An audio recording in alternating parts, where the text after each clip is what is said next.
Amém, irmãos? Amém. Vamos abrir as nossas Bíblias do João, do Evangelho de João, capítulo 9. O título da nossa mensagem de hoje é uma frase que nós vamos encontrar no meio desse capítulo. Uma coisa eu sei. Aqui nós estamos vendo ao longo desses capítulos 7, 8 e 9 perigo de uma religiosidade cega. E não é por acaso que João vai nos mostrar como milagre. Jesus fez tantos milagres, mas João ele organiza o seu evangelho sempre tendo em vista na narrativa de cada milagre. Ele traz consigo um propósito de nos ensinar com aquele milagre um princípio espiritual. Então, por exemplo, nesse capítulo 9 aqui, nós vamos ver a cura de um homem que havia nascido cego. E ele já era um homem que já podia falar pelas suas próprias atitudes, nós vamos ver no decorrer do capítulo, e ele foi curado pelo Senhor Jesus.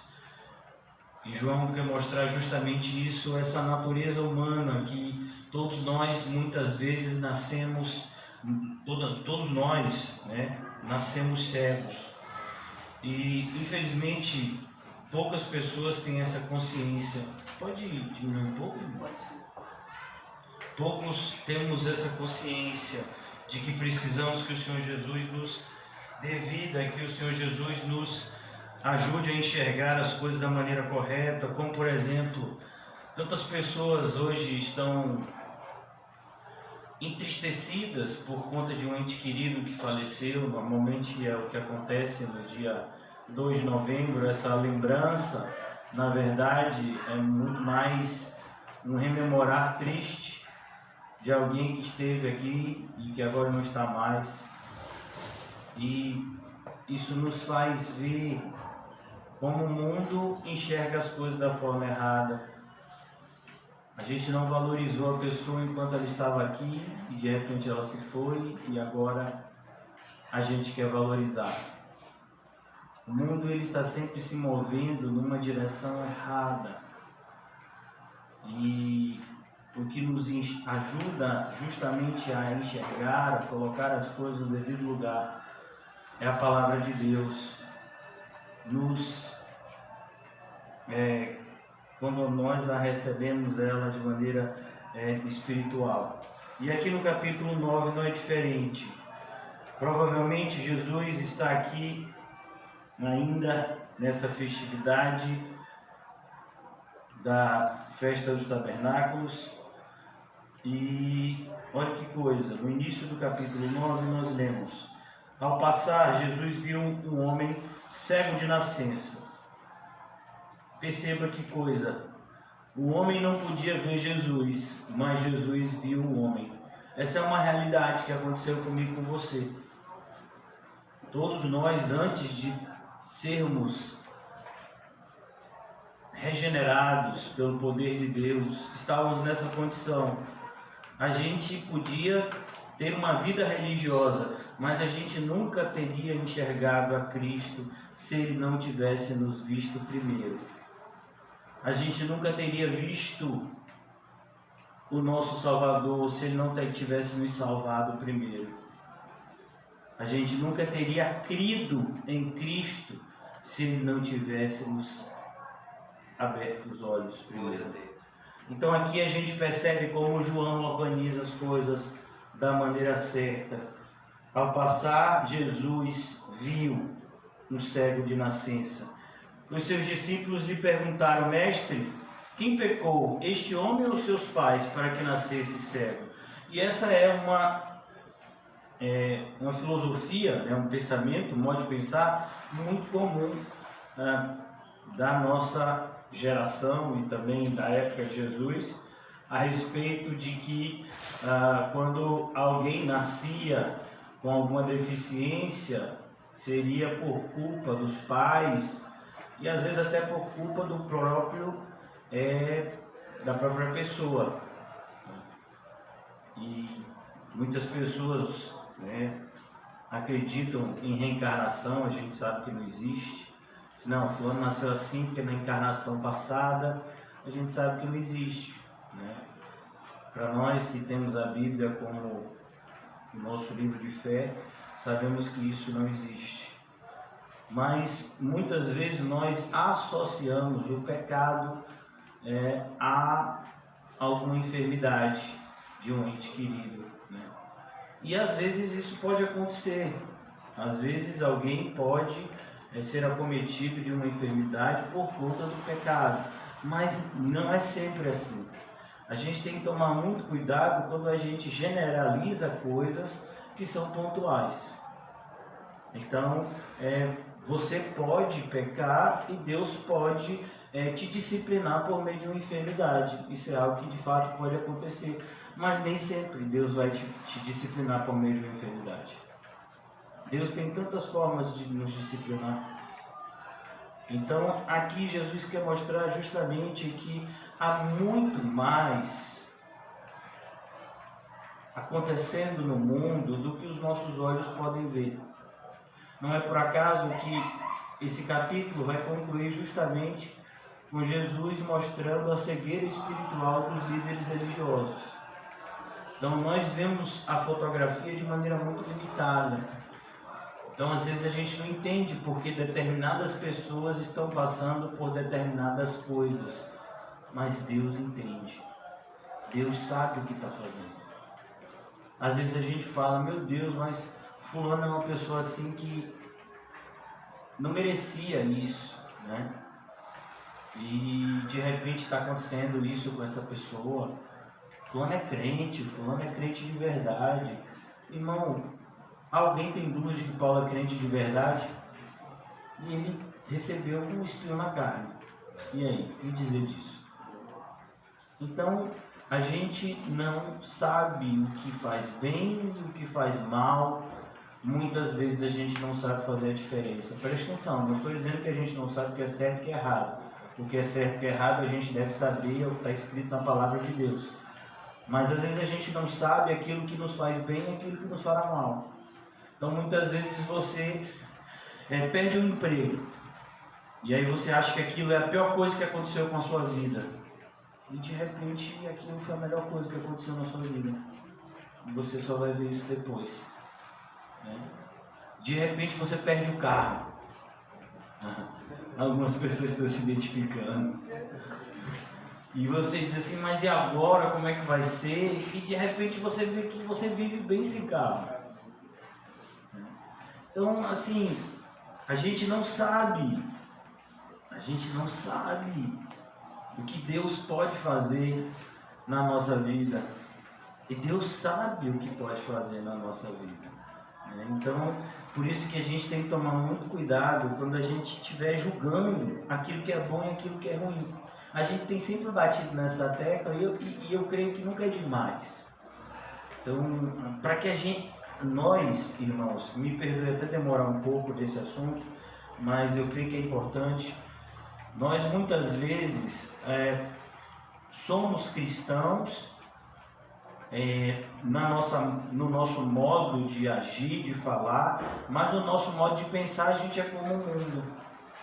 Então, por exemplo, se eu tenho acréscimos materiais, eu acho que Deus está feliz com a minha vida. Se eu tenho perdas materiais, eu acho que Deus está me punindo. Irmão, quem pensa assim é o ímpio.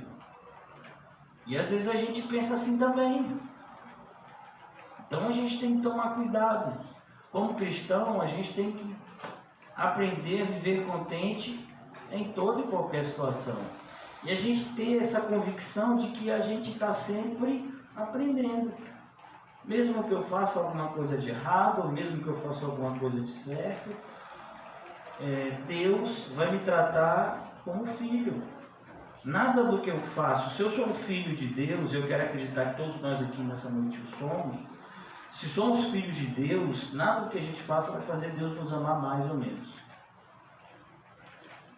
Agora, existem comportamentos que a gente vai ter que vai agradar o Pai, e existem comportamentos que não vão agradar o nosso Pai.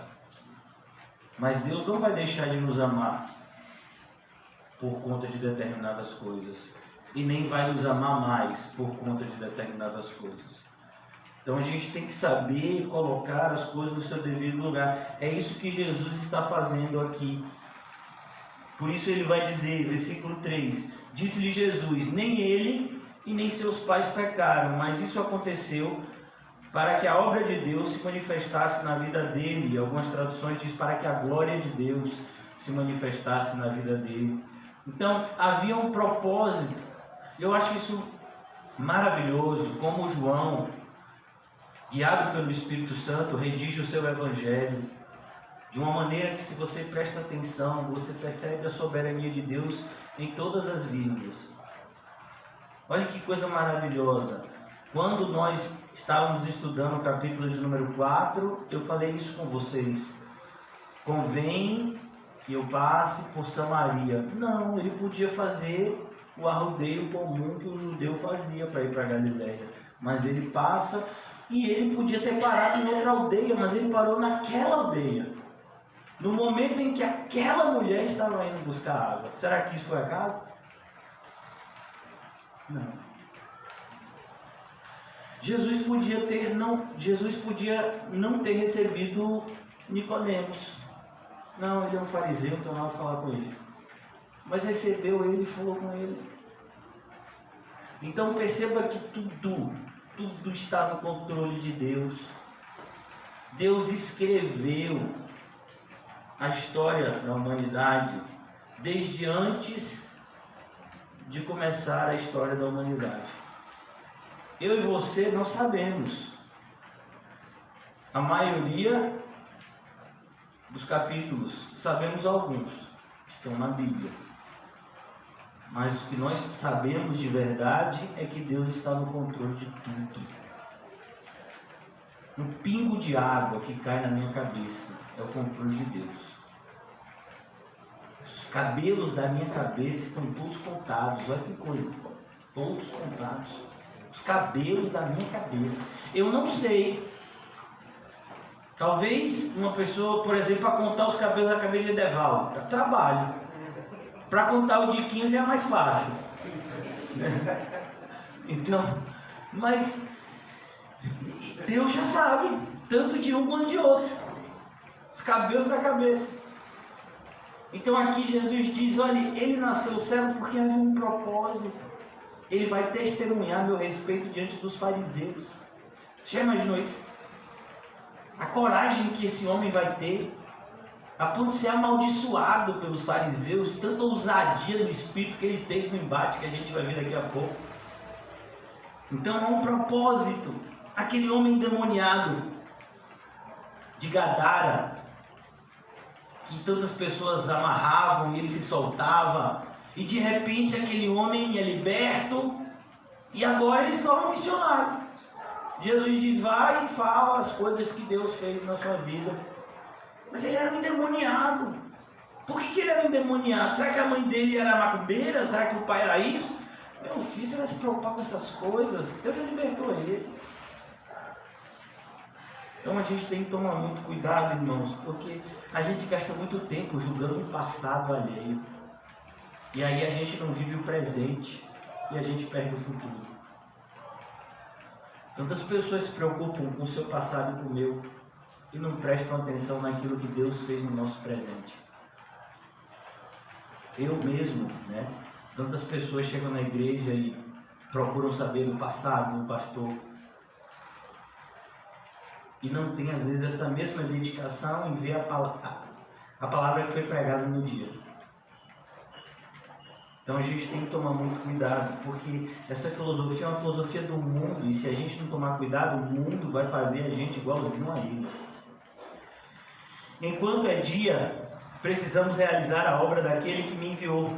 A noite se aproxima, quando ninguém pode trabalhar. Olha, a gente está lendo esse versículo justamente no dia que muita gente vai para o cemitério.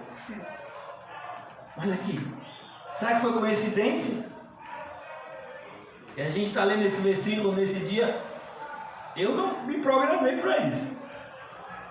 Então a noite chegou para um monte de gente, há algum tempo já, e essas pessoas não podem fazer mais nada. Tem gente que ainda pede para os mortos ajudar, já viu? Santa Dulce dos pobres, rogai por nós.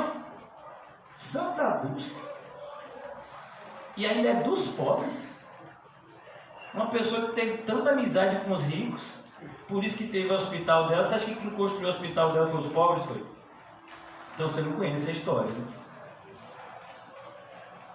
Então a gente observa que as pessoas, elas não querem saber da verdade. Por isso que Jesus fala isso aqui, ó. Enquanto é dia, precisamos realizar a obra daquele que me enviou. Aproveite a sua vida, você só tem uma. Você só tem uma vida. E você só terá essa vida, e depois dessa vida você vai ter que prestar conta dela por toda a eternidade. Ou você irá para o céu, ou você irá para o inferno. É só uma vida. Você não vai ter a oportunidade que você tem no videogame de jogar de novo. As pessoas ficam, fulano vai reencarnar. Não vai. Tudo isso é um engano do homem para tentar se convencer de que a verdade de Deus não é verdade. Como dele lá no Éden. Satanás disse à mulher, Satanás estava travestido de um animal, e conversa com Eva e diz, não vai ser assim não.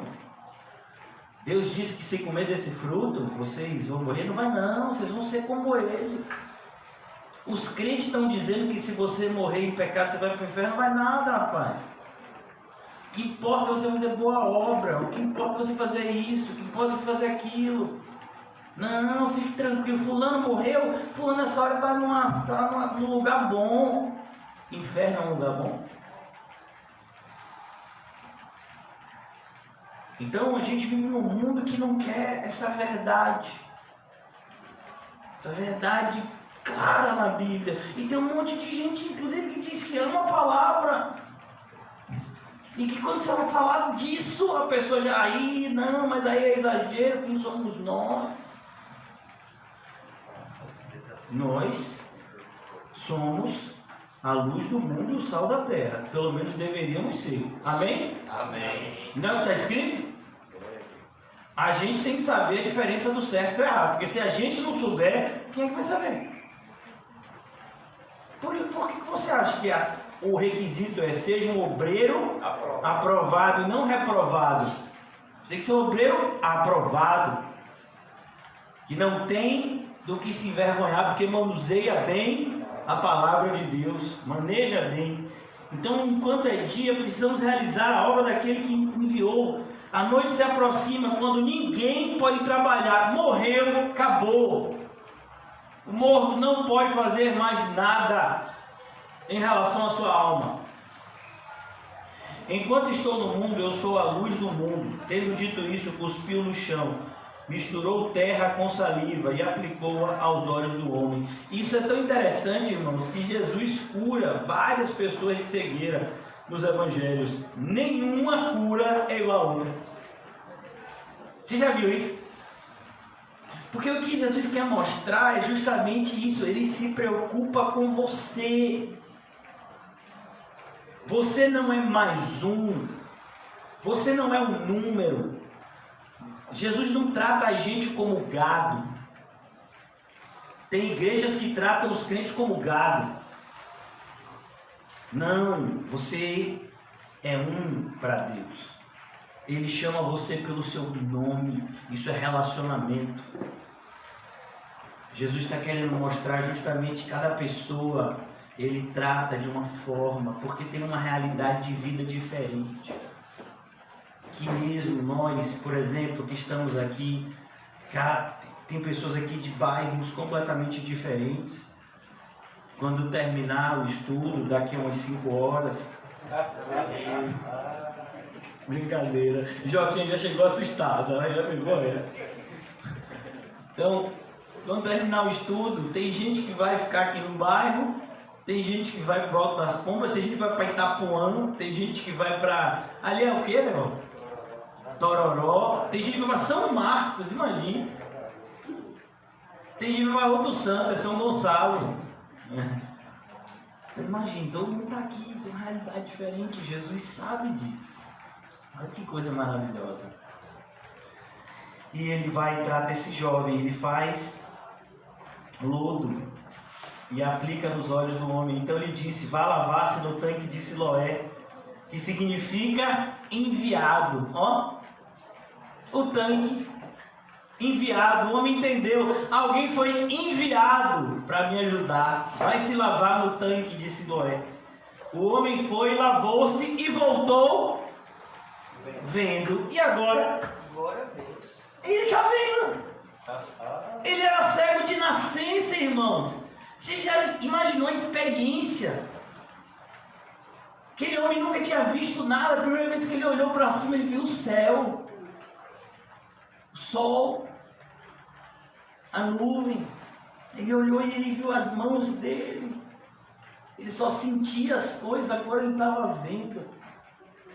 Essa é a mesma experiência que você teve quando você foi regenerado. Você vê as coisas no mundo espiritual. Primeira vez que você viu um demônio, como foi? Foi alegria, né? Desespero. Primeira vez que você viu a mão de Deus guiando a sua vida, que maravilha! Ver o mundo espiritual. Seus vizinhos e os que anteriormente o tinham visto, versículo 8, mendigando, perguntaram: não é este o mesmo homem que costumava ficar sentado mendigando? Porque para um cego só restava pedir esmola. A gente já viu o caso de Bartimeu, que era o mesmo caso desse cego aqui. Era uma pessoa que não tinha condições de trabalhar, então ele ficava pedindo para a sua sobrevivência. Mas não era esse homem que ficava mendigando. E olha que ele tinha pai e mãe, viu? Mas o pai e mãe deixaram ele lá mendigando. Alguns afirmavam que era ele, outros diziam: não, apenas se parece com ele. Olha, irmão, a gente é tão incrédulo, né? Não é não, pai, ali não é Juninho não. Parece com ele, Juninho era mais magro. Ali é o irmão dele. Quem foi que falou isso? Teve alguém que falou. O pai de Elisa. Foi o pai de Elisa. Rapaz, só acontece essas coisas com o coitado do José. O pai de Elisa. Mas comigo já aconteceu também. O José foi evangelizar numa casa. Aí quando ele foi a primeira vez, ele estava mais magrinho, não foi muito. Aí quando ele chegou, a pessoa disse: cadê seu irmão? Não, meu irmão não é crente não. Não, aquele mais magrinho sou eu mesmo. Salve. Você já imaginou, irmão? Você passar por uma experiência dessa? Vamos orar. É igual o primeiro dia que eu vim aqui em Corvo de Farias, que os meninos que... cadê o pastor? Que horas ele chega? Olha, perguntou pra mim. Aí eu disse: rapaz, ele não tá chegando. Mas ele não chegar, eu prego. Então, você vê a incredulidade das pessoas. Elas às vezes estão diante de um milagre, mas elas não veem. A gente está vendo isso lá de um guerreiro. Olha, na tampinha, ainda mais o bichinho magrelinho. Outro dia me disse que estava, né, o bracinho dele bem fininho. É um guerreiro. Não, meu filho, é Deus. Só que as pessoas não veem o que a gente vê. É Deus que está fazendo ali. É o poder dele, um poder imensurável, que as pessoas não conseguem ver porque elas são cegas. A incredulidade cega, irmãos. A fé nos faz enxergar o invisível. Então, versículo 10. Como foram abertos seus olhos, interrogaram eles. Esse homem foi o mais interrogado de toda a vida. Ele foi interrogado pelo pessoal que estava ali perto dele. Ele foi interrogado pelos fariseus. Rapaz, é tanta interrogação. O bichinho, rapaz. Então como foram abertos seus olhos, interrogaram. Ele respondeu: um homem chamado Jesus. Um homem. Ele não conhecia Jesus, ele só ouviu. que era Jesus, e ouviu o que Jesus mandou ele fazer, ele foi lá e fez. O homem chamado Jesus misturou terra com saliva, colocou nos meus olhos e me disse que fosse lavar-me em Siloé. Eu fui, lavei-me e agora vejo. Eles me perguntaram: onde está esse homem? Não sei, porque na hora que ele põe o negócio no meu olho, eu não estava vendo. E quando eu estava vendo, ainda não estava mais lá.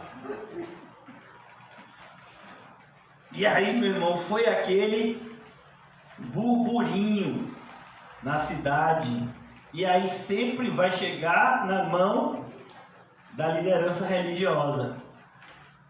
Levaram aos fariseus o homem que fora cego, versículo 13. Era sábado, o dia em que Jesus misturava terra, havia misturado terra com saliva e aberto os olhos daquele homem. Olha que coisa, que dia foi? Qual era o dia da semana que Jesus curou aquele paralítico, havia 38 anos? Sábado. Parece que Jesus quer provocar o povo, né, rapaz? Parece não, meu filho, é isso mesmo. Ele quer mostrar para aquelas pessoas que a maneira de você honrar a Deus é dessa forma. E não supostamente guardando um dia. Uma vez a pessoa disse: pastor, vocês guardam o domingo? Eu nunca tentei, mas se quiser você pode escrever domingo no papel e guardar no bolso. Como é que é guardar um domingo? Você não vai fazer nada no domingo? Essa é a forma que você honra a Deus? E você acredita que você pode honrar a Deus um dia e os outros 6 dias você vai fazer o quê? Viver para si, exatamente, é o que o mundo pensa. Então Jesus veio justamente para desconstituir isso. Foi por isso que Jesus disse: é um dia só. E aí quando esse dia acabar, a noite vem e ninguém pode trabalhar. Jesus está dizendo: toda a vida do ser humano é como se fosse um único dia. Ele já havia dito: olhe, o sábado foi feito para o homem e não o homem para o sábado. A gente precisa de descanso, mas todos vocês sabem, mais até do que eu, que nessa terra a gente não encontra descanso. Basta você olhar para a vida de Kim, o bichinho dorme, mas acorda cansado. É ou não é, José? Você que está perto dele. É um negócio assim: quanto mais ele dorme, mais ele quer dormir. É ou não é, meu filho? Deitou, meu filho, e até em pé vai. É, dependendo do balanço. Porque, mas é isso mesmo, porque aquilo na verdade é espiritual. É porque nesse mundo a gente não tem descanso. A gente acha que se a gente dormir, que se a gente apagar, a gente vai acordar melhor. Não vai. Não tem. A única esperança para a gente é que o Senhor renove as nossas forças. São as misericórdias do Senhor que se renovam a cada manhã. Mas essa ideia de que algumas horas de descanso dá força para a gente continuar a batalha, não dá não, irmãos. É Deus que nos dá força. Porque o verdadeiro descanso só vai ser achado no céu, com o Senhor Jesus. Ele é o nosso descanso. E o nosso descanso é naquele grande dia, não aqui. Por isso ele fala, versículo de número 15. Então os fariseus também lhe perguntaram como ele recuperar a vista. O homem respondeu: hoje é a segunda vez que ele vai me contar. Ele colocou uma mistura de terra e saliva em meus olhos e eu me lavei e agora vejo. Alguns dos fariseus disseram: esse homem não é de Deus, pois não guarda o sábado. Olha que teologia maravilhosa. É a teologia de muita gente, né? Fulano não é de Deus porque fulano não usa terno e gravata.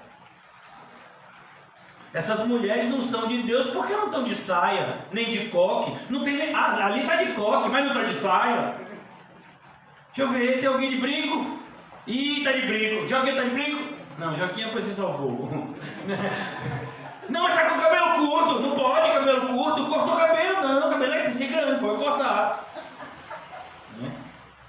Massinha tá toda arrasada, a bichinha ali. E também se fala. Então não tem ninguém espiritual aqui. Ninguém tem essa cruzada de perna de Paulinho, pronto, todo mundo reprovado. Como é que você tá assim, louco? Tem que sentar na cruzada ali, meu filho. Então você já viu como é que as pessoas medem a espiritualidade hoje? Eu tava vindo pra cá, meu filho, passei por um lugar ali que era uma igreja, né? E tinha gente que tava com os negócios de Israel. E eu falei, rapaz, será que é uma sinagoga? É uma sinagoga de Satanás, né? Mas assim, era uma igreja evangélica e os camaradas com uns negócios de Israel, assim. O São Paulo lá como sempre. Foi, meu filho? Olha pra ali. Conhece? Chegou a dar. Rapaz, conhece. A gente já passou por lá. Paulinho. E eu falando da sua cruzada de perna. Você nem passa mais por lá, o cabelo vai por outro canto. Gil disse, rapaz, acho que eu vou lá um dia desse. Eu falei, não, meu filho. Não. Calma, puxa sua orelha. Não digo nada. Então é importante que a gente entenda, irmãos, que a verdadeira espiritualidade é algo que é vista por nossas ações diárias e não por conta de comportamentos ritualísticos. Por exemplo, eu não sei se você era assim, eu fui criado como católico, até minha experiência de regeneração.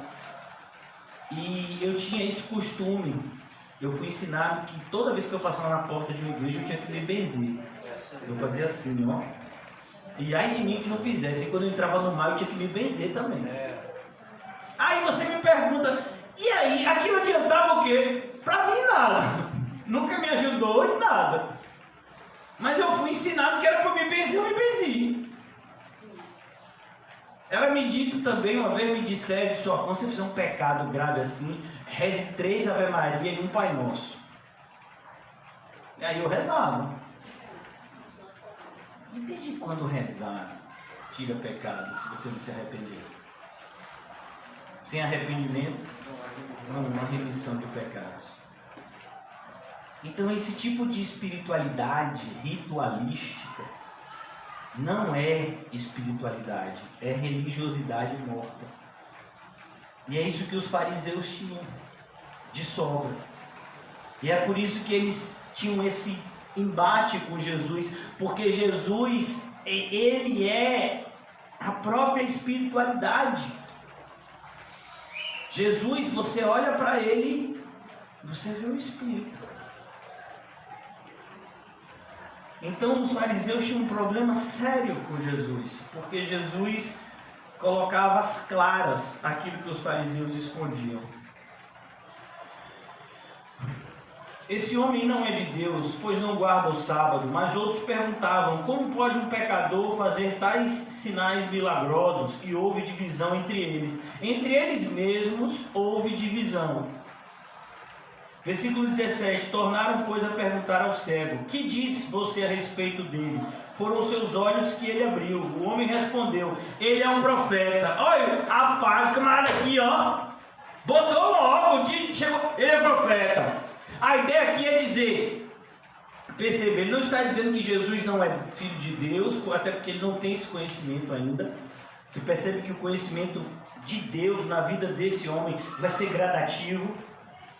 Mas o que ele está querendo, o que ele diz aqui de fato, não sei se você prestou atenção na discussão, a discussão era se Jesus era de Deus ou se não era de Deus. E o que ele está dizendo é, ele é de Deus, porque a ideia de que ele é um profeta é dizer, ele é um mensageiro de Deus.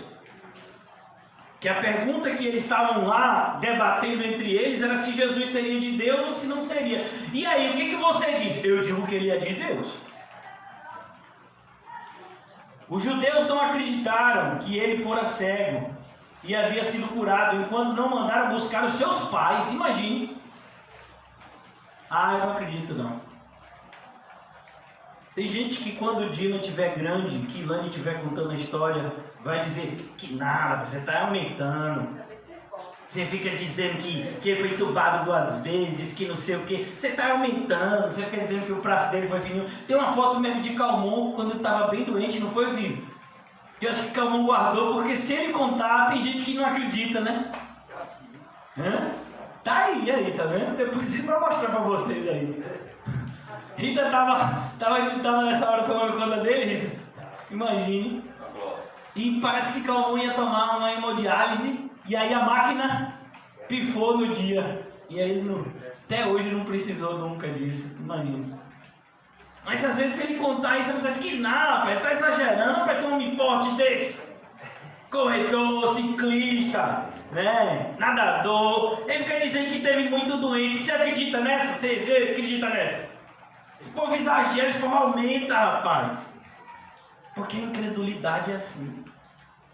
Na hora que ele estava passando pelo problema, talvez ele estivesse quase morrendo, não tinha ninguém para ajudar.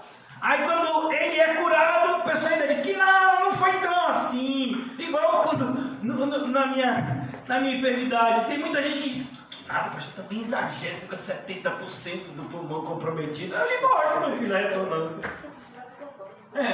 Tem lá, tudo, o papel, tudo, o bolo desse tamanho. Mas aqui nada exagerou, tem menos de 15 dias ele estava pregando. Você acha que se fosse tão ruim ele estava pregando? Meu filho, na primeira pregação eu pensei que eu ia desmaiar umas 3 vezes. Porque ninguém viu, graças a Deus. João ficava lá do lado assim, tirando assim, ó. Se ele desmaiar, eu corro e pego. Depois ele me contou, dizendo que tem umas 2 vezes que ele ensaiou uma corrida. Porque as pessoas não acreditam no poder de Deus, irmãos. Aí precisou chamar o pai e a mãe, já pensou? Meu Deus, todo mundo conhecia ali, ele pedia esmola ali. Mas a incredulidade é tão grande do ser humano, né? Como tem os cientistas que dizem, não, aquelas pragas no Egito, na verdade não foram 10 pragas, não foi bem assim. E foi como? Não, porque aquele fenômeno do mar vermelho se abrir, foi na verdade um negócio de uma água aí que como é que se diz, teve uma grande, disse que, eu me esqueci o termo científico, né, que a água ficou bem rasa. Eu digo, meu filho, se a água ficou rasa, como é que o exército inteiro de faraó se afogou com a água do joelho? Então o milagre foi lá ainda. Então os cientistas, eles às vezes até se embolam, só para dizer que o poder de Deus não existe. E aqui a gente vai ver a tristeza de muitas vezes isso acontecer dentro da igreja. E aqui ele fala, os pais são chamados, versículo 19, então perguntaram, é este o seu filho, o qual vocês dizem que nasceu cego, como ele pode ver agora? Responderam os pais, sabemos que ele é nosso filho e que nasceu cego, mas não sabemos como ele pode ver agora ou que ele abriu os olhos. Perguntem a ele, que idade ele tem, falará por si mesmo. Olha, aí é com ele, viu? Varão, é com você, viu, Ju? Você já tem idade. Quer dizer, ele já era de maior. E você sabe por que os pais falaram assim? Porque os pais estavam com medo de sofrer alguma retaliação por parte dos fariseus. Coitado do bichinho, rapaz. Já não bastava nascer cego, ainda teve uns pais, viu? Que só misericórdia. Seus pais disseram isso porque tinham medo dos judeus, pois eles já haviam decidido que se alguém confessasse que Jesus era o Cristo, seria expulso da sinagoga, seria expulso do templo, seria expulso da comunhão, seria expulso da igreja. Que coisa assustadora. E os pais ficaram com medo. Foi por isso que os seus pais disseram, idade ele tem, perguntem a ele. Pela segunda vez chamaram o homem que fora cego e lhe disseram, para a glória de Deus, diga a verdade, sabemos que esse homem é pecador. Ó, eles agora estão colocando o homem contra a parede, dizendo, rapaz, fala a verdade, a gente sabe que esse homem é pecador. É como se ele estivesse dizendo, diga aí o que foi que aconteceu. Pare com essa invenção de que Jesus te curou. A gente sabe que ele é um pecador. E esse homem vai demonstrar uma coragem que poucos cristãos demonstram. Ele respondeu, não sei se ele é pecador ou não. Uma coisa eu sei, eu era cego e agora vejo. Foi justamente o título da nossa mensagem de hoje, uma coisa eu sei. Você sabe disso? Que você era cego e agora você vê? Quando alguém vem até você e fala coisas, você sabe que aquela pessoa não está acompanhada. Você consegue enxergar isso? Porque se você conseguir enxergar isso, você vai poder ter a reação correta diante da situação. Às vezes a gente acha que a nossa luta é contra carne e sangue, não é. É contra os principados, potestades, hostes espirituais do mal. Mas elas vão usar pessoas. Elas vão usar situações para tentar nos atingir. Mas se a gente vê, então a gente tem que reagir como aquele que vê. Eu sei quem está por trás dessa situação. Então eu vou agir de maneira sábia. Eu vou lutar contra o meu real inimigo e não contra essa pessoa que está sendo usada por ele. Será que a gente tem uma reação assim?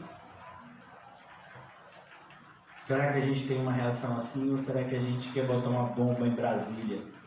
Como eu já ouvi um monte de crente dizer, vou botar uma bomba em Brasília. Por quê? Ah, porque aqueles políticos não prestam. Eles estão destruindo o país. É mesmo. Tá certo. Você já evangelizou eles? Não, quem evangelizou eles? Que conversa é essa? A nossa luta é contra eles. A nossa luta é contra as pessoas. Não, nós somos chamados para pregar para eles. Então aqui esse homem dá esse importante testemunho de coragem diante daqueles que estavam acusando Jesus. Ele diz: olha, uma coisa eu sei, eu era cego e agora eu vejo. Então lhe perguntaram o que ele fez, como ele abriu os olhos. Ele já tinha respondido isso. Eles estão perguntando de novo. Sabe por quê? Porque eles querem, na verdade, pegar o quê? Uma falha. Exatamente, eles querem pegar alguma falha. Tipo, ele dizia assim, ele mandou eu no tanque se gloriar, mas ele não fez lodo antes. Eles estavam querendo pegar alguma falha. E perceba como todas as vezes que esse homem falou como aconteceu a cura, ele falou exatamente como ela aconteceu. Mas eles queriam, quantas pessoas às vezes querem conversar com a gente a mesma coisa para pegar o quê? Uma falha, como se a gente estivesse mentindo. Ele respondeu: eu já lhe disse, vocês não me deram ouvidos. Por que querem ouvir outra vez? Acaso vocês também querem ser discípulos dele? Aqui o camarada jogou duro. Aqui ele já... E aí, vocês estão querendo ser discípulos de Jesus? Foi uma ofensa brutal para eles. Porque aquele homem estava querendo mostrar justamente isso, como eles estavam cegos. Então insultaram, é o normal. O insultaram e disseram: discípulo dele é você. Imagine, se uma pessoa olhar para mim e me insulta: você é discípulo de Jesus. Eu digo: oh, glória a Deus. Me insulta desse jeito, vai. Só não posso me ensoberbecer. Você é um homem de fé, rapaz. Você parece que só quer saber de fé. Eu digo: oh, Deus. Uma vez tentaram me insultar desse jeito, eu fiquei emocionado. Você parece que vive no mundo da lua, só quer saber de Deus. Eu digo: oh, Senhor. Queria tanto que fosse assim. Os ímpios, meus filhos, às vezes eles querem insultar a gente e até acabam elogiando, né? Ô, Deus tremendo! Você é cego, você só quer saber de fé.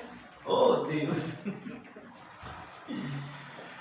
Então insultaram: discípulo dele é você. Imagina insultar o cego: você é um discípulo de Jesus. O ceguinho é cego, né? Porque essa altura ele já estava vendo. Ele disse: rapaz, eu não quero ser mesmo.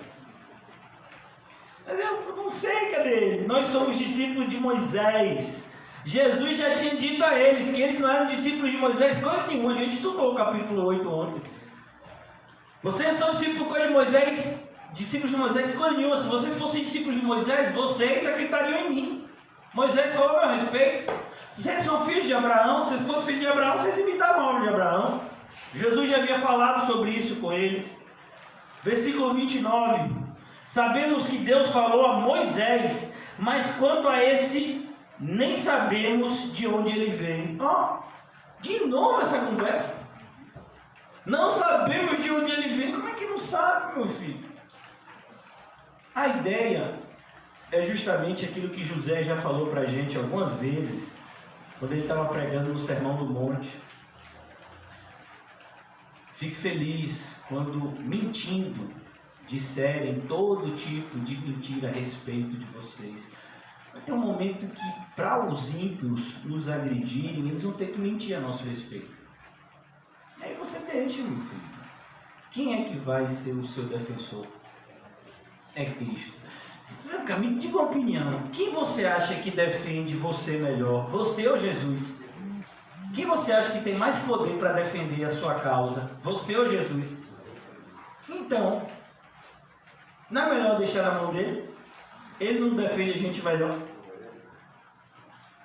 Sabemos que Deus falou a Moisés, mas quanto a esse, nem sabemos de onde ele vem. Meu filho, quem você acha que falou com Moisés? Jesus já existia nessa época, estava lá. O Pai e o Filho são um. Por isso que João diz, aquele que já existia antes de mim, passou, está vindo agora. Versículo 30. O homem respondeu, ora, isso é extraordinário. E aqui a gente vai ver até um sarcasmo desse homem. Esse homem aqui joga duro, viu, irmão? Ô, rapaz, quando o Espírito Santo pega um crente... Ora, isso é extraordinário. Vocês não sabem de onde ele vem, contudo, ele me abriu os olhos.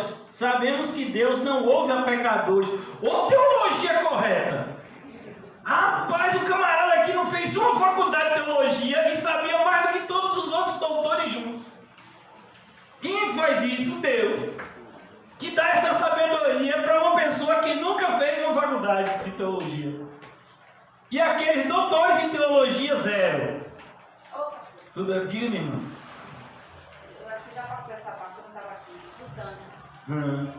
Essas águas realmente tinham algum poder curativo? Não, o tanque é no capítulo 5. Assim? Isso, do paralítico. Assim? Na verdade, é isso. Como João conta, João conta como uma narrativa. João não conta como uma descrição normativa. Ou seja, ele não está dizendo que acontecia isso, ele está dizendo que o povo acreditava que isso acontecia. E quando Jesus passou o lodo, era uma coisa estranha ou acontecia esse tipo de curandeirismo?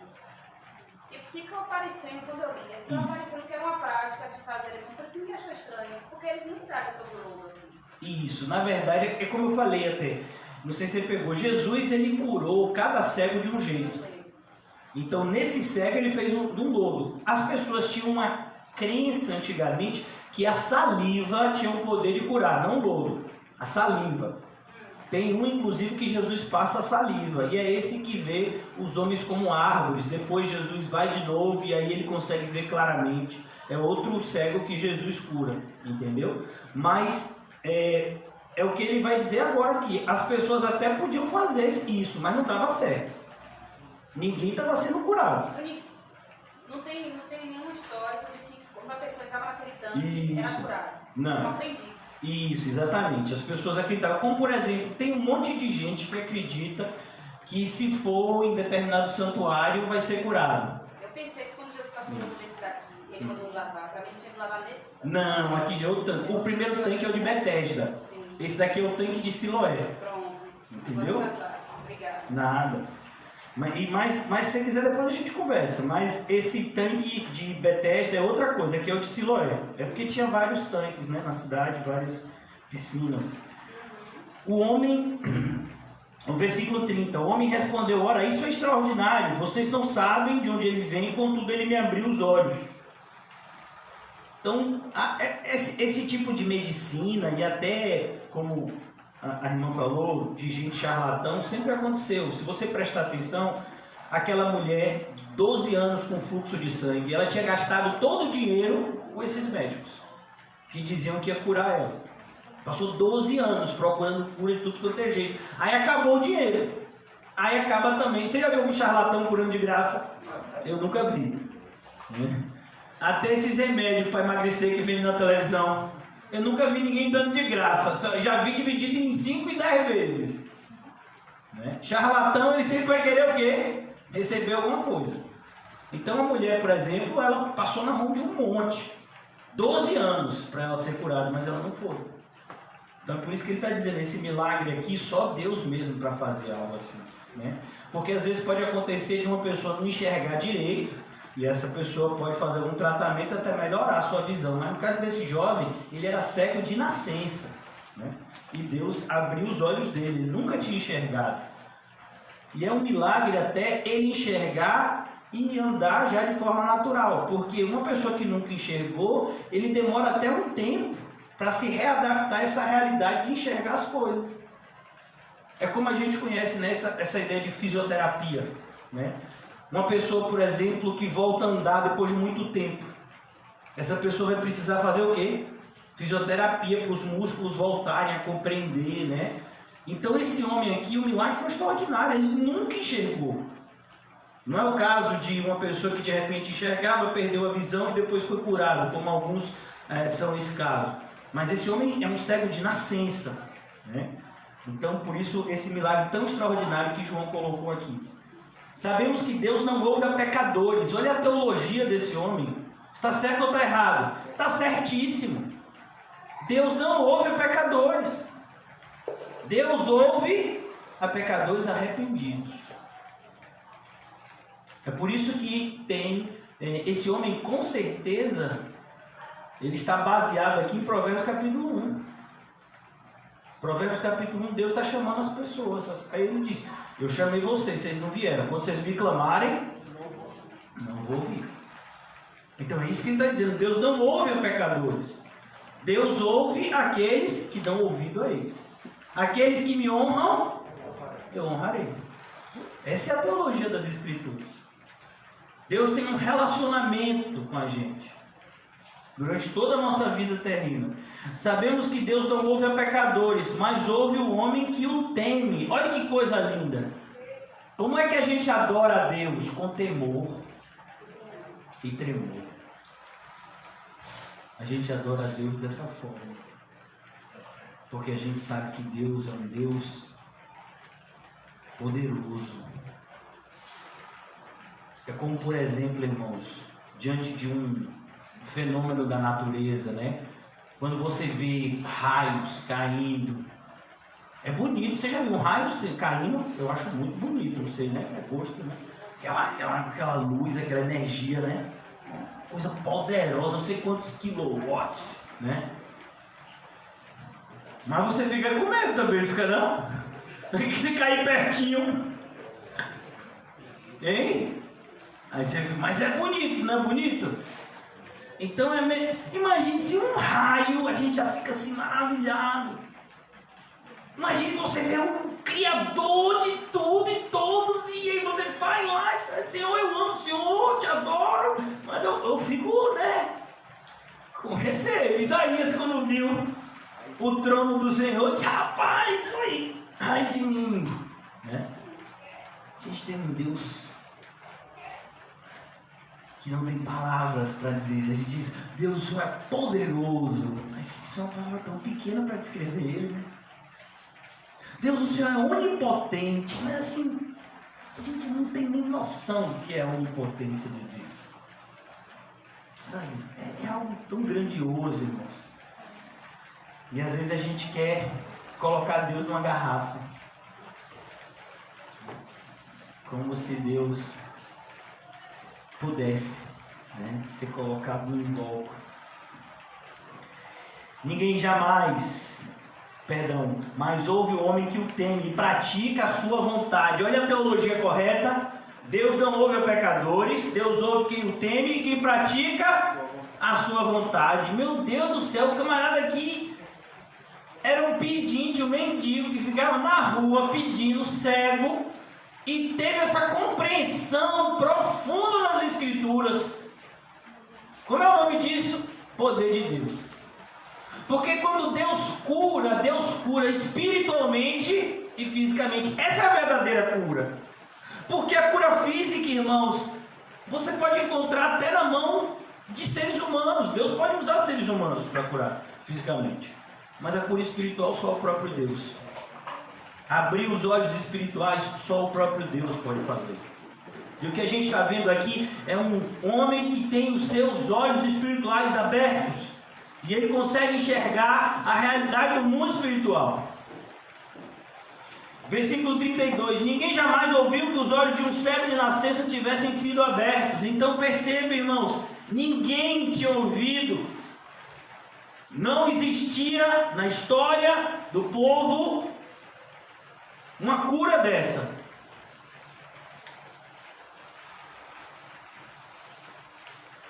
Versículo 33. Se este homem não fosse de Deus, não poderia fazer coisa alguma. E aqui agora, irmão, precisa de coragem para dizer o que esse homem disse. Os pais dele não tiveram essa coragem, nem para defendê-lo.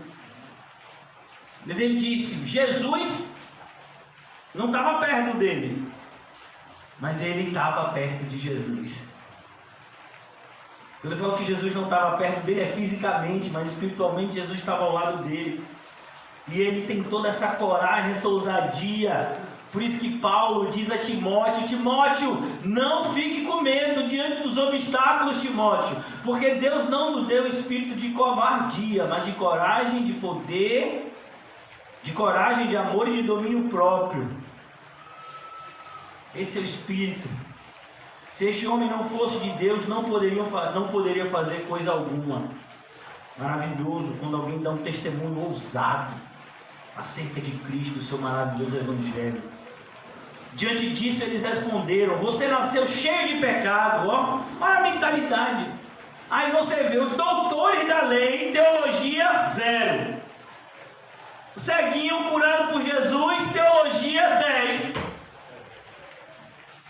Por isso que a pessoa às vezes pergunta, pastor, o que o senhor acha de faculdade de teologia? Eu acho um ótimo lugar para você ir para o inferno. Mas nossa, é muito exagerado as coisas que você fala.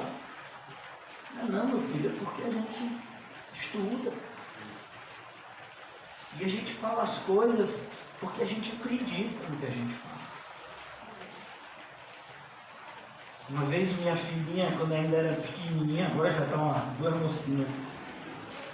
E são engraçadas elas, né? Você vê essa questão do pecado, né? Que elas precisam lutar contra o pecado. Outro dia eu disse assim, eu vou dar alguma coisa, né? Que ela gosta de, às vezes, maquiagem e tal, assim. Aí ela disse, meu pai, eu quero. Eu disse, mas você não é criança? Não, eu já sou um adolescente. Aí eu falei, então o papai não vai fazer mais carinho, nem denguinho. Não, eu ainda sou criança. Eu digo, gente, não, meu pai, olha, querendo me enganar.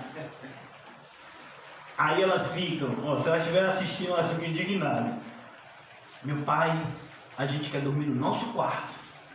Aí elas estão no quarto delas. Como, pai, bota a gente para dormir. Eu digo, gente, eu não queria dormir no quarto de vocês, que são grandes. É a gente diante de Deus.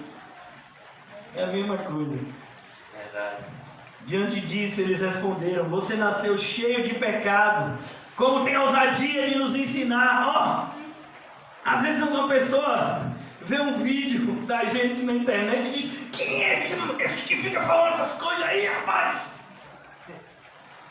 Você viu o que ele falou?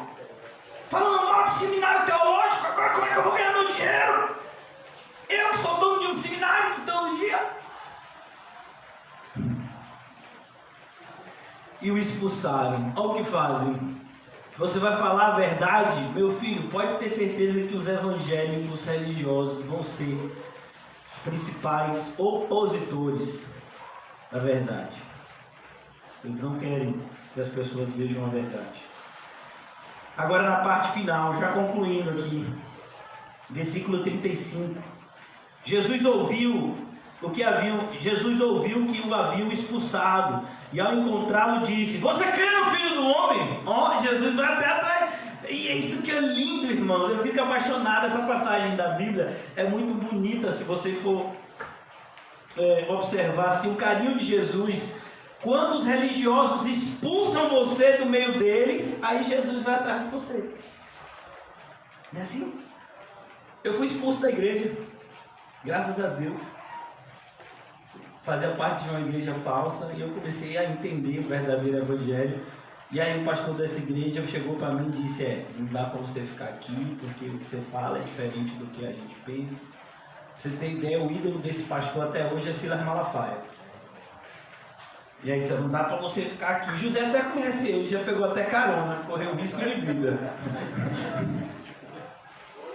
Ele ganhou José pela barriga.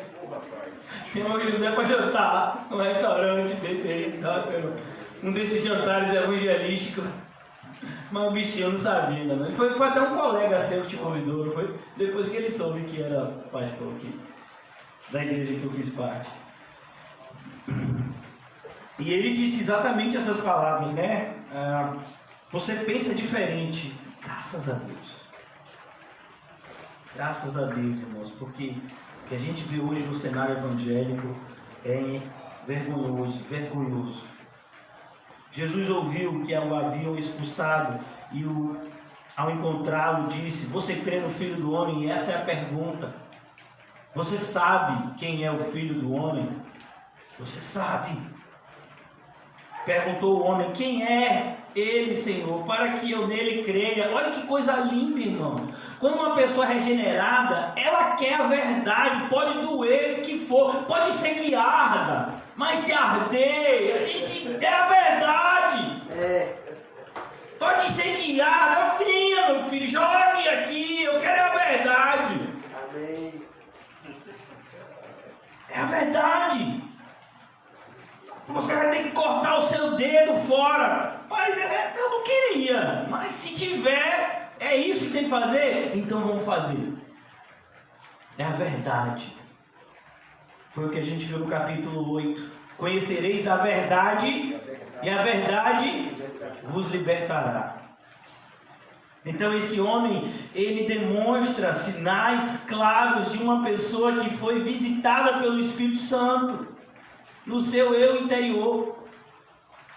As coisas que esse homem fala não são naturais, mas são sobrenaturais, são demonstração de um agir do Espírito Santo no interior dele. Ninguém pode dizer essas coisas a menos que o Pai as revele. Você, versículo 37, disse Jesus, você já o tem visto, é aquele que está falando com você. Pronto, o homem ganhou agora. Eu acho tão lindo o testemunho de um senhor de idade, que está lá na Bíblia, em Lucas. Quem gosta muito desse testemunho também é José. O testemunho de Simeão. Simeão era um senhor de idade, ele já era bem velhinho. E ele tinha recebido uma visão do Senhor de que ele veria o Messias com os seus próprios olhos. E ele estava no templo no dia que João e Maria foram levar Jesus para apresentá-lo. E aí ele pegou Jesus, bebezinho, e ele disse, agora pode despedir o teu servo em paz, Senhor. Olha que coisa linda, irmão. O que esse homem está dizendo? Nome de Jesus, alma. Ele está dizendo, o viver é Cristo. E o morrer, agora eu já posso morrer. Eu vi Jesus. Glória a Deus. O viver é Cristo. Eu vi Ele. Agora eu já posso ir. Que coisa linda, né? Amém. E esse homem agora está diante do Senhor. Você já o tem visto, é aquele que está falando com você. Olha o que o homem responde, irmãos. Versículo 38. Então o homem disse, Senhor, eu creio. Ele não pediu sinal. Ele não pediu certidão de nascimento. Ele não disse, não pode vir nada de bom da Galileia. Ele sabia que aquele que estava diante dele era o Cristo. Foi a mesma percepção que Pedro teve em Mateus capítulo 16. Quem dizem vocês que é o Filho do Homem? Ah, é o Filho de Deus. É o Filho de Deus Todo-Poderoso. Não foi nem a carne nem o sangue que te revelaram essas coisas, Pedro, mas foi o meu Pai que está no céu. Senhor, eu creio, e o adorou. Que coisa linda, irmãos. Meu Deus do céu, esse homem há poucos instantes, ele era um cego que jazia pedindo esmolas. E agora ele está diante de Jesus vendo. como Jesus tem. Eu quero que você entenda, irmãos, como o Senhor tem a capacidade de mudar a nossa vida rapidamente. Às vezes a gente está aqui, às vezes a gente já está na 100ª segunda-feira aqui. Não, o formato é o mesmo, tem uma oração, depois o irmão Paulinho joga uns 2 louvor, quando ele se anima demais ele joga uns 3. Olha. E aí o pastor fala aqui, e a gente come as comidas que Rita prepara. Hoje eu acho que é empada, glória a Deus, aleluia. E aí a gente se despede e vai embora. É a 100ª segunda-feira. Irmãos, pode ser que tenha uma segunda-feira que quando você sair daqui, você vai sair outra pessoa. Glória a Deus. Pode ser que você saia daqui já com seu passaporte para ir ser missionário em outro país. Aleluia. Deus pode mudar a nossa vida rapidamente. Em frações de segundos, Deus pode mudar a nossa vida. Olha o que aconteceu com esse homem. O que a irmã falou do paralítico, 38 anos. A rotina dele era a mesma. 38 anos. Ali, naquele tanque, preso àquela realidade, esquecido por todos. Ele disse: eu não tenho ninguém que venha aqui e me ajude. Mas teve um dia que Jesus foi lá e mudou a vida dele de uma vez por todas. Aleluia. 2 irmãos pescadores que achavam que a vida dele era esse. Eles tinham uma empresa de pesca. Todo dia eles iam lá para o Mar da Galileia. Você já sabe quem é, né? Pedro e André. Todo dia eles estavam lá. E tinha uns outros irmãos que eram amigos dele também, mas que trabalhavam com o pai, que era João e Tiago, trabalhavam com o pai Zebedeu. Todo santo dia eles estavam lá pescando. Era o trabalho deles. Teve um dia que Jesus chegou lá e mudou tudo. Vocês não vão ser mais pescadores de peixe, vocês vão ser pescadores de ovos. Mas como é isso? A gente não sabe. Tinha um coletor de impostos que todo dia ficava lá com o caderninho dele cobrando imposto. O nome dele era Mateus. Jesus chegou lá e disse: Mateus, segue-me! E a vida dele foi mudada. Teve um homem que o nome era Saulo de Tarso. E a profissão dele era perseguir crente. A profissão que ele quis. Era um homem que podia ser o que ele quisesse. Ele quis perseguir crente. Ele achava que era isso que Deus queria para a vida dele. Mas Deus mudou a vida dele. E ele passou a ser um crente. Que passou o mundo fazendo outros crentes. Fazendo de tudo para com todos, para se possível salvar alguns. Deus muda a vida das pessoas, irmãos. Se tem alguma coisa que esse capítulo mostra para a gente, é isso. Acredite nisso. Saia daqui com essa convicção.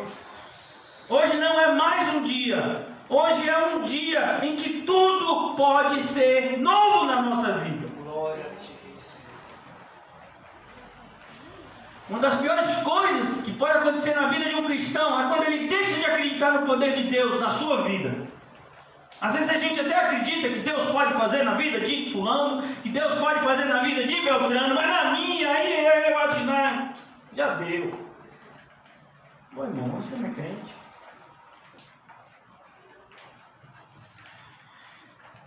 Ele é poderoso para fazer muito mais do que pedimos ou pensamos. Eu quero concluir já, por causa do horário. Disse Jesus, versículo 39, disse Jesus: eu vim a este mundo para julgamento. Olha que coisa. Mas Jesus disse que não veio para julgar. Jesus não veio para julgar segundo a aparência. Ele julga que está aqui dentro. Eu vim para este mundo para julgamento, a fim de que os cegos vejam e os que veem se tornem cegos. Jesus não está dizendo os que veem se tornem cegos, ele está dizendo aqueles que acham que veem. Eles jamais vão enxergar a verdade, porque o seu orgulho o impedirá.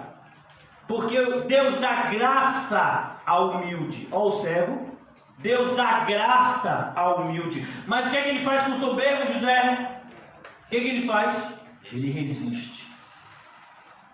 Por isso que uma das piores coisas que pode acontecer com o homem é o orgulho espiritual. O orgulho espiritual é algo diabólico. Como você pode ter um orgulho de algo que você não fez nada para merecer?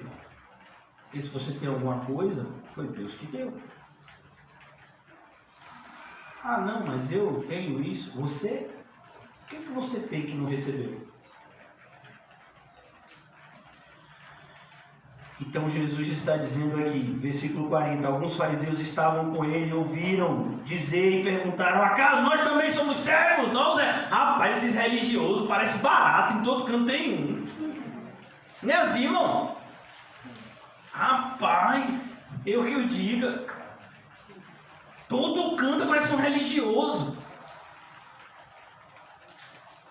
E a gente não tem nada contra a religiosidade correta, mas existe uma religiosidade que é maligna.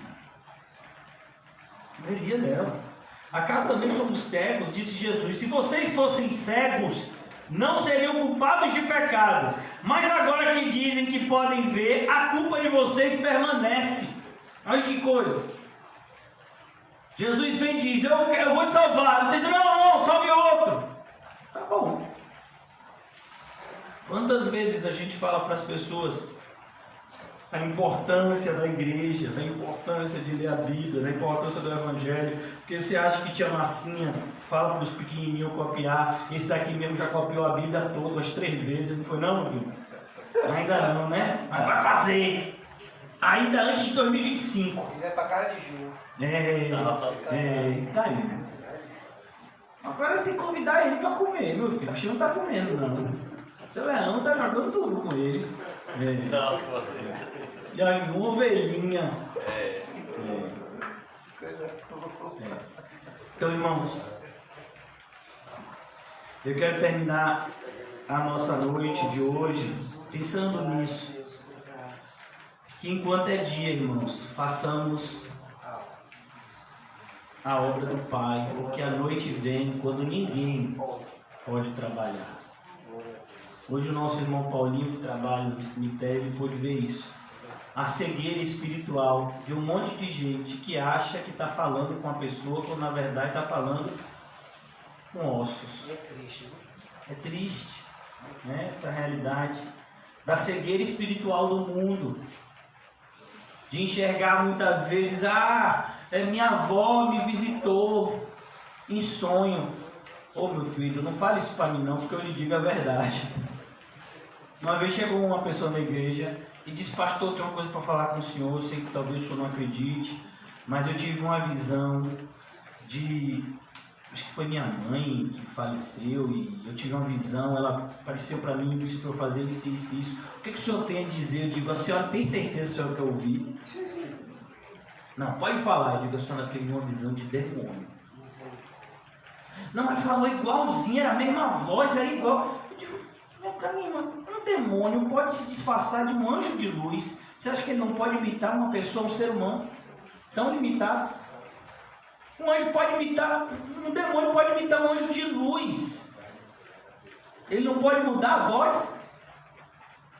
Não pode produzir uma sensação de engano. Então a gente tem que tomar muito cuidado, irmãos, porque a cegueira espiritual é que é o grande problema. Os irmãos aqui que usam óculos, fiquem tranquilos. A cegueira física não tem tanto problema. Hoje em dia a gente tem a Bíblia, tem braille, tem a Bíblia em áudio. O problema, de fato, que leva as pessoas para o inferno é a cegueira espiritual. Quantas vezes você chega para pessoas e mostra a verdade, mas a pessoa não vê, porque ela não quer ver. É como eu já falei para vocês de um desenho de Peppa Pig. Você está enxergando? Não estou vendo nada. Abre o olho. Agora eu estou vendo. Tem gente que é assim, está com o olho fechado. E você sabe o que é que faz muitas pessoas fecharem o olho? O medo de enxergar a verdade. É como, por exemplo, vou contar aqui, os homens vão se identificar. Tem alguns irmãos aqui que eu sei que nem gostam de futebol. Então vamos imaginar que final do campeonato, seu time de futebol, disputa de pênalti, último pênalti, eu não quero nem ver. Você já viu essa expressão? Eu não quero nem ver. É isso que acontece com a maioria dos seres humanos. Você diz assim, rapaz, eu vou mostrar o que está dentro de você pela palavra. A pessoa diz, eu não quero nem ver. Porque no íntimo ela já sabe que o camarada vai perder um pênalti. Ela já sabe que ele vai dizer alguma coisa que vai doer, que arda.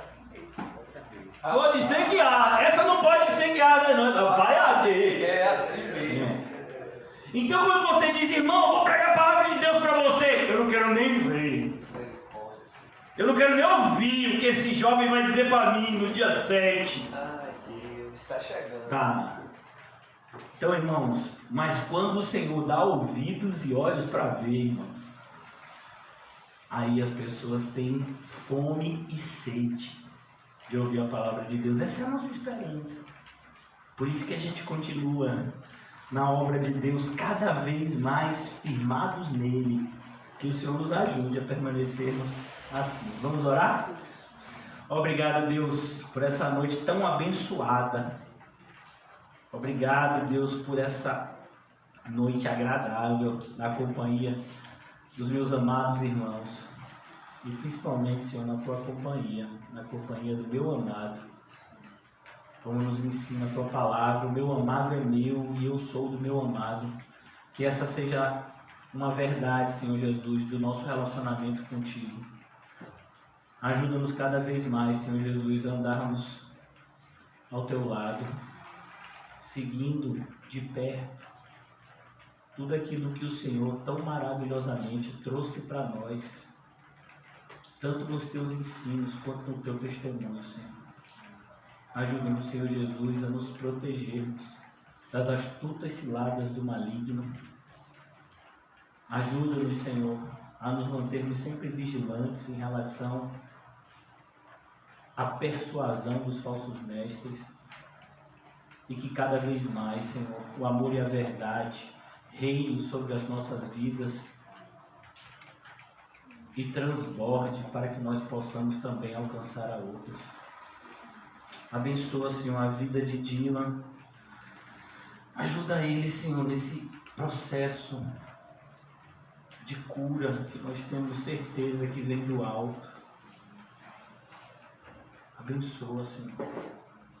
Assim como aconteceu na vida desse jovem que a gente estudou hoje, que aconteceu na vida dele, nós possamos glorificar o teu nome, Senhor. Porque nós sabemos quem tem restaurado, quem tem mantido ele vivo e quem tem restaurado a saúde dele dia a dia. Nós sabemos que é o Senhor. Continua, Pai. Abençoa, meu Deus, a vida do papai e da mamãe dele. Que cada vez mais eles cresçam na graça e no conhecimento de Ti, Senhor. Abençoa a vida da irmã Osana, Deus. Ajuda a saúde dela na área da saúde, Senhor. E também na parte espiritual. Ajuda, meu Deus, a irmã Gisele, a pequena Helena, Senhor.